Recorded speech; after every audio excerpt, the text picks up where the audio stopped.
Hi. Difficulties on my last video. Could not close out, but I did save. Good enough. Alright, let us begin our topic on Ruth, or our discussion about Ruth, the book of Ruth.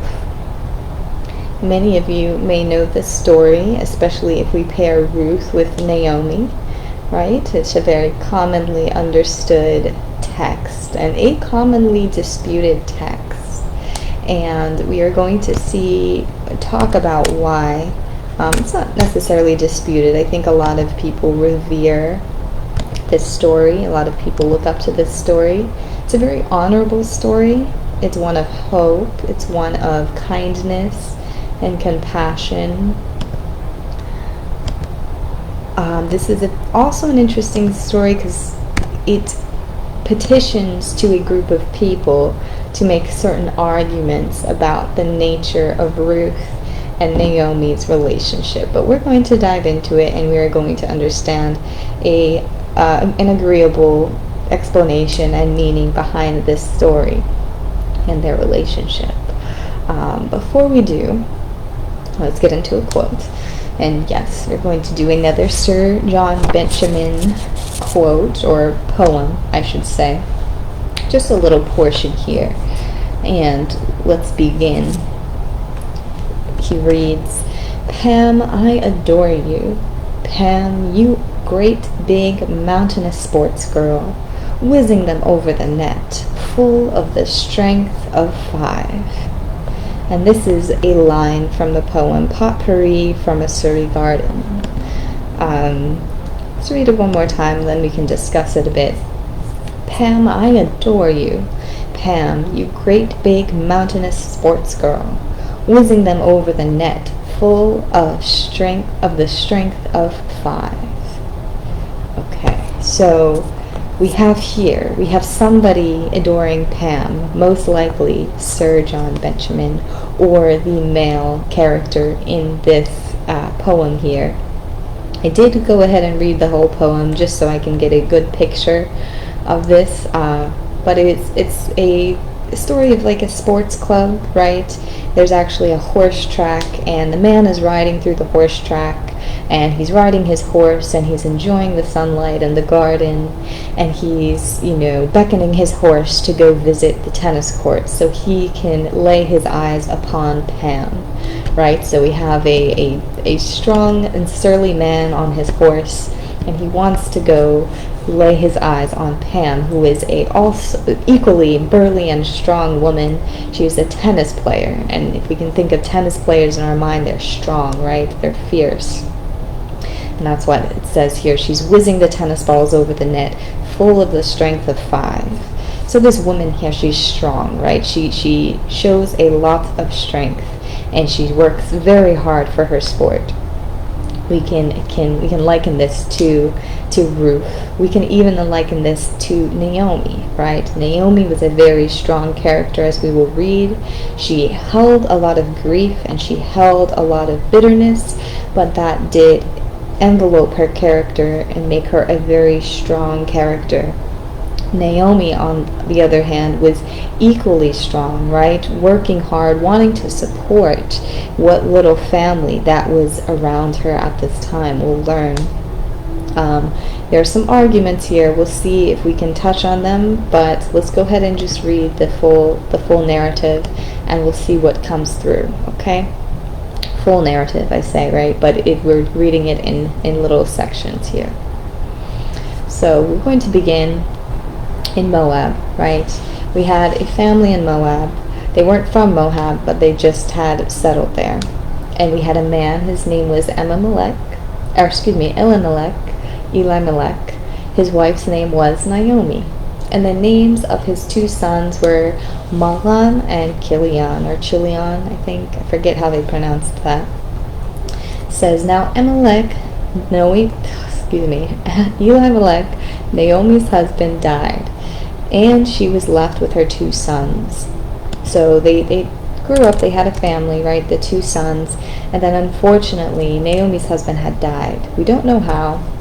It's not stated in the text, but then she's left with her 2 sons, Mahlon and Killion.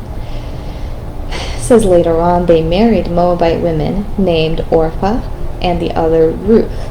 Both Mahlon and Killion then had died, and Naomi was left without her 2 sons and her husband. So tragedy very, very rapidly struck. I mean, it was over some time, but to Naomi it seemed like it was one after the next. Tragedy struck Naomi, right, all together. First her husband, then her 2 children, and she's left with just her 2 daughters-in-law. So, mind you as well, something that I didn't put, but it's in the text, the girls married the sons, right? They married the sons, and they were with them for 10 years before Mahlon and Killion had passed. So Naomi and the daughters, they grew up together as a family, really for a good long time. 10 years is a good long time for them to bond and to form a strong family bond. That's why sometimes the separation we deem as very difficult between them. But they really were like a family, because Naomi was the mother, essentially. And when the girls from Moab married the 2 sons, they were young. They were young, around 14 years old. So from the time of 14 to 24, they lived with Naomi, and Naomi was their mother figure. So it says here, with her 2 daughters-in-law, she left the place where she had been living and set out on the road that would take them back to the land of Judah. So originally, before Naomi and her husband, her now deceased husband, settled in Moab, they were in the land of Judah, in Jerusalem. So they were going to go back, just so they can gain some familiarity, maybe be around some of Naomi's family and friends that she had known before they left for Moab. And she encouraged both Naomi and Orpah to go ahead and go back to their families. Now, they're from 2 different families. They weren't sisters or anything like that, but sisters by law. But she encouraged them to go back. She's like, you're still young. Why don't you go find other husbands and start a life so you can have children? And again, Naomi was very hurt and bitter. She felt that there was nothing left with her heart, and she felt like she didn't have anything to offer the girls. But the girls thought otherwise. They loved Naomi like their mother. She was their mother in a very strong sense. So they did not want to leave, because from such a young age, Naomi mothered them and taught them things, and it didn't feel right to just leave Naomi, especially in her older age, to just fend for herself and be on her own. They knew that Naomi was not going to remarry because of the nature of her heart after these tragedies. She was very, very, again, dare I say, bitter, right? Very hard-hearted, but still had a lot of love and compassion inside of her, but it just was inaccessible. So here, she's telling the girls to go back. So Orpah ended up going back because she had also a strong family back where she was in Moab, or yeah, it would have been in Moab, right? She had a very strong family, so she went back. Even though it was hard for her, she went ahead and went back. Naomi, on the other hand, was like, no way. You know, her family ties were not as, saturated. They weren't as strong, I would say. So she wanted to stay with Naomi, and she did love Naomi as a mother, right? And there's arguments. Can't wait to get into that one. But she really, that was her mom, really. So she's like, no, of course not. But Ruth replied, right? I'm sorry, I said Naomi. It's Ruth. I always get them confused. Ruth replied, don't urge me to leave you or to turn back from you. Where you go, I will go, and where you stay, I will stay. Your people will be my people, and your God my God. Where you die, I will die, and there I will be buried. May the Lord deal with me, ever so severely, even if death separates you and me. So This is Ruth petitioning, don't make me go back. Don't make me leave you. Okay, you're older. I want to be here to support you and take care of you, and you're my family. You're now my family. My other family can do without, but you're the one that needs me. So Ruth is really petitioning to be with Naomi and to take care of her, really, in her older age. Mind you, Ruth is still young as well. She's in her 20s, a little bit younger than I am. So she's still feeling like this connection between them is very, very important. Very, very important, right? So they settle, right? They settle in the land of Judah. And Ruth immediately wants to be able to be a provider and take care and exercise her strength as a young woman. She also has in the back of her mind that she can meet somebody in the land. So she wants to become accustomed. So what was common for people is to glean in the fields sheaves of wheat. So she petitioned to Naomi. She said, please let me glean and gather among the sheaves behind the harvesters. She came into the field and has remained there from morning until now, except for a short rest in the shelter. So Naomi says, yes, that's fine. Go ahead and glean. Do what you need to do. Ruth is saying, okay, I'm going to do this. I'm going to provide. Maybe I can meet somebody. And so she stayed some time. Then she met the owner of the farm that she was gleaning in, and she recognized, or really Naomi recognized, that was Boaz. He caught Ruth's eye, and Ruth's eye caught his eye, and immediately there was some tension between them. Even though he was a bit older, something just connected the two. So Ruth is asking Naomi, who is that? And Naomi responds, oh, that's Boaz. He's actually a close relative of ours, and he's known as the guardian redeemer. So he's kind of like a great figure within their family, and he is one who owns land. So he is also one with the financial means to go ahead and redeem other values of land, or just to acquire property. He's a leader, right? So Naomi is supporting this. She's like, okay, go talk to Boaz, ask him if you can glean in his field and spend time there. So the outcome of that is, Ruth gleaned in the field until evening. Then she threshed the barley and gathered it, and amounted to an ephah. And it amounted to an ephah. And I say this wrong. It's really ephah. I always say ephah because that's just the way that my eyes see it, but it's ephah. So my apologies, I've been saying ephah this whole time, but it's the unit of measurement, almost like several pounds, right? So anyway, Ruth talks to Boaz, asks him if she can glean. He's like, yes, of course. You're doing a great duty by staying with your mother-in-law and taking care of her. I really commend that. May the Lord bless you. And she's very grateful to Boaz. She falls on the ground, says thank you, and she shows, good promise, right? She collects an ephah of barley. So with strength, right? Ruth is a very hard worker, right? She has the strength, she has the motivation, she has the desire to go ahead and uphold, the family, keep everybody together and keep everybody herself, right? But she was definitely more hardened with strength, And it says here, when Boaz had finished eating and drinking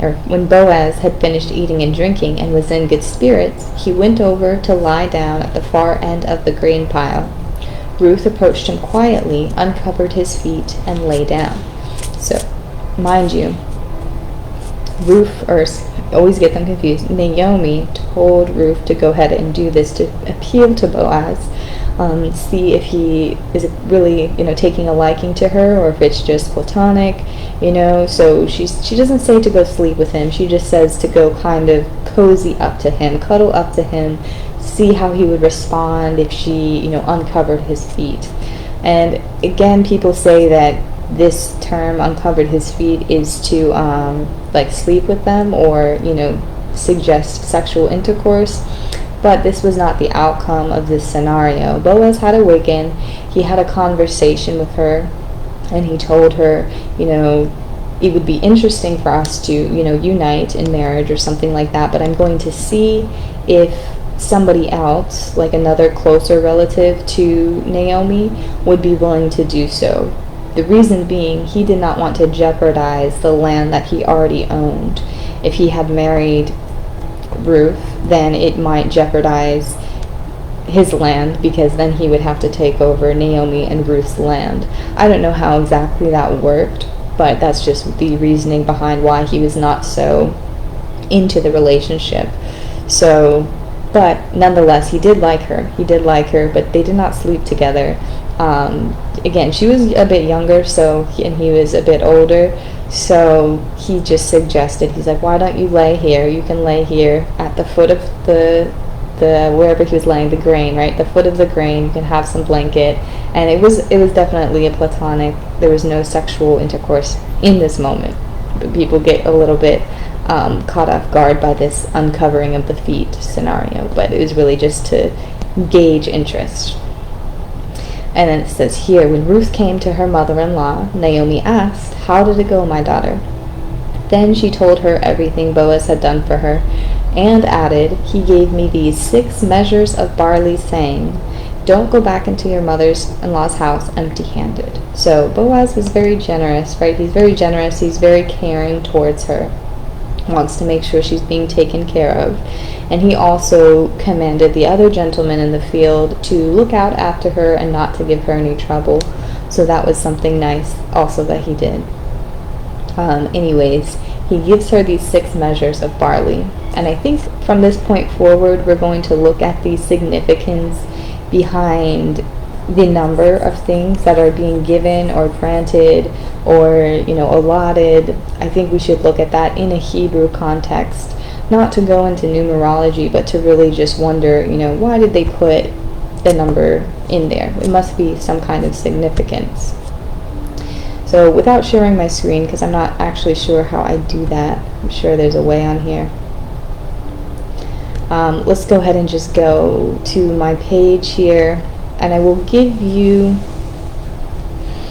the pictograph for the number 6. Okay, the 6th Hebrew letter. Oh, I see. So it is the 6th Hebrew letter is Vav, which is also the numerical value of 6. And the pictograph of Vav, I don't know if I'm saying it right, but pictograph of that meaning means to hook, to nail, to connect, like a tent peg, or to add to or attach. So people derive from this that 6 often means connection or relationship, or to really just like attach, right, and connect. So there is, I think, some relationship between him giving her the 6, right, even though they're not thinking it of the time. At the time, everything has symbolism. So I think there should be some connection there. He's maybe subconsciously hinting to a relationship, or spiritually it's implying that there's going to be some kind of significant attachment or relationship. And also, if Boaz were to join the family, right, he would add to Ruth and Naomi, right, in their allotment. So that's probably underlying some foreshadowing. It helps to foreshadow what's to come by looking at that stuff. But as we know, Boaz was not keen. He did not want to risk his own land and his own responsibilities by taking this in. Plus, there was some legality behind him having a set of land and then trying to, take over something else from another family. There was some kind of rules along those lines of, real estate rules. But we're not too sure, right? Anyways.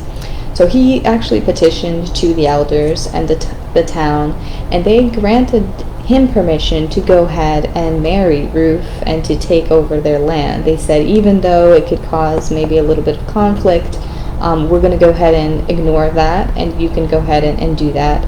So it says here, now in the earlier times in Israel, for the redemption and transfer of property to become final, one party took off his sandal and gave it to the other.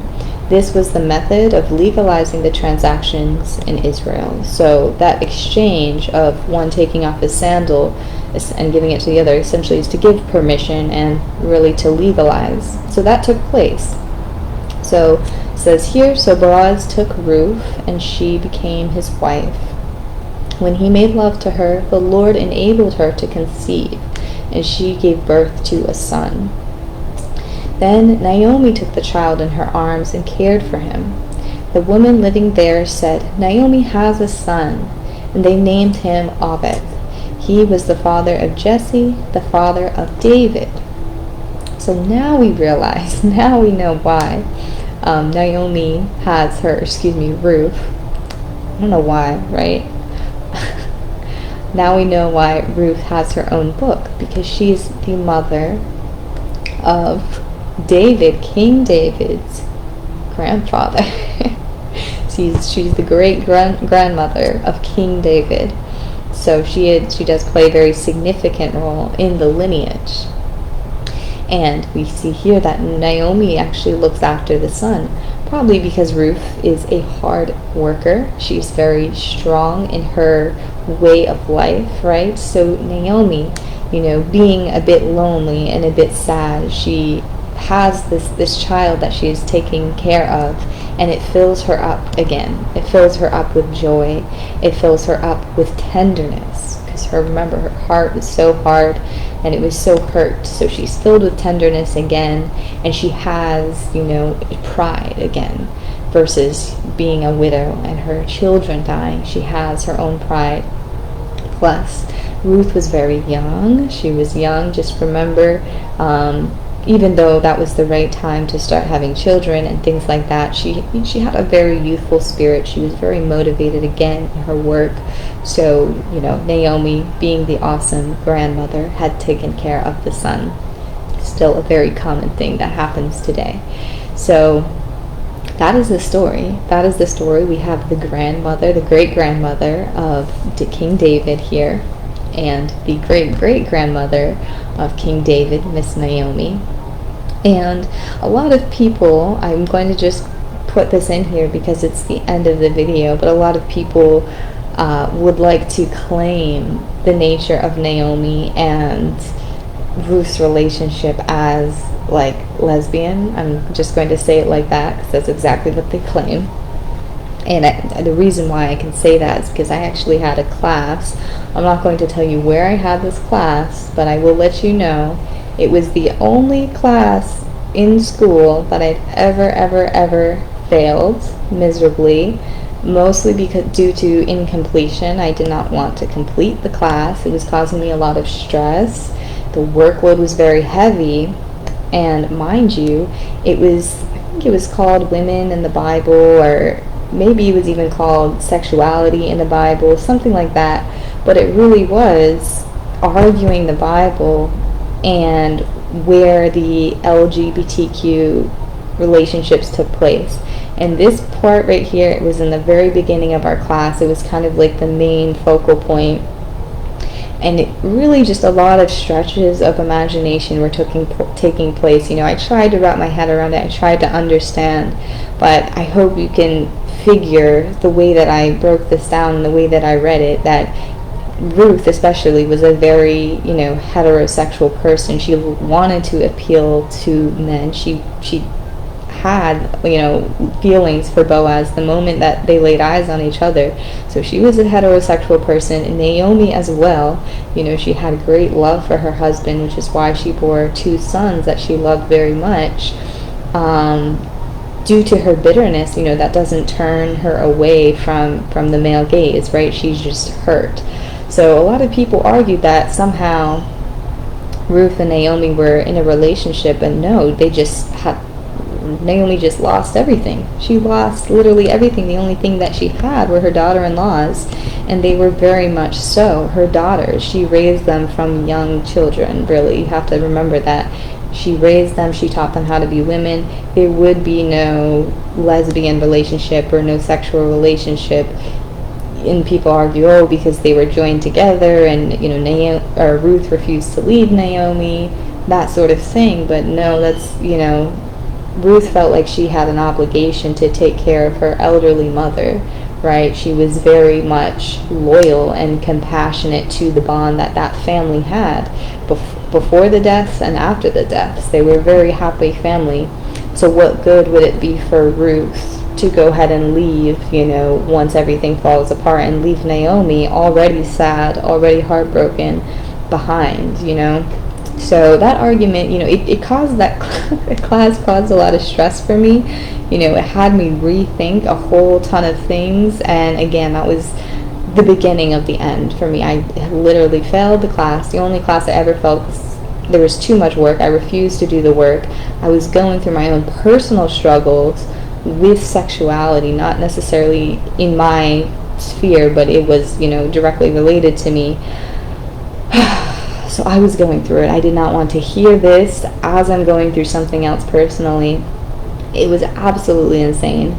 So I have a very sour note with that view and other views. I don't even remember what else we talked about besides what I wrote a paper on. Maybe we'll cover it when we get there, but this was, one of the main, things to speculate on. But that's, after reading, I'm like, that's absolutely not the case. This is, what's going on here. Yeah, it really just a lot of stretches of the imagination. And some say like, oh, well, Ruth needed to find a way to get land because women weren't allowed to own land. It's like, yes, but that doesn't mean that she was really like a lesbian the whole time. Like, that doesn't make any sense. It doesn't make any sense. Like, yes, they had to find a man to get land, as did every other woman. And we think about that as being anti-feminist, right? Like, that women couldn't own the land. But we have to remember, again, the time, still kind of a very common practice, right? to be, not alone in the house. But at this time, especially, we're coming out of Judges. Do you remember how many battles and violent happenings happened in Judges, even with men in the house, right? This is like, you do not want to be a woman owning land alone. Imagine if there were just women, right, who chose to, this time, I'm not talking about now, but imagine if there were women who chose to go ahead and take up land and run land by themselves. If that nation or that tribe or that land were to be attacked, who would be the first to go? And who would be the first to be taken advantage of or attacked or destroyed, right? Or taken from the land or sold into slavery? Who would be the first? Just, answer that real quick. That's why the structure was upheld, right? The men had to own the land to protect the land. The same thing in any instance of what we would think is sexism in the Bible is really protection. It's really protection. So we can kind of erase sexism. Yes, it was a thing in certain circumstances, but overall, the whole reason why the patriarchy and things like that exist, we can equate patriarchy to protection. They are to protect the women, to conserve the women, to preserve the women, and to preserve femininity in general. So, and human life, because that's the woman, is human life, reproduction, right? But again, we're kind of getting into the weeds here, but that's all I have to say. I had a few ideas when I read this book. I'm thinking all of this stuff but yeah, that's pretty much it. We're leaving Ruth. We're done with Ruth. That finished everything. We're leaving Ruth and we're going into Samuel after this. There's two parts in Samuel. There's 1 Samuel and there's 2 Samuel. We're actually almost done with our quotes as well. And I can talk for hours, but I hope you guys have a good rest of your day. And I'll catch you when I catch you. Bye-bye.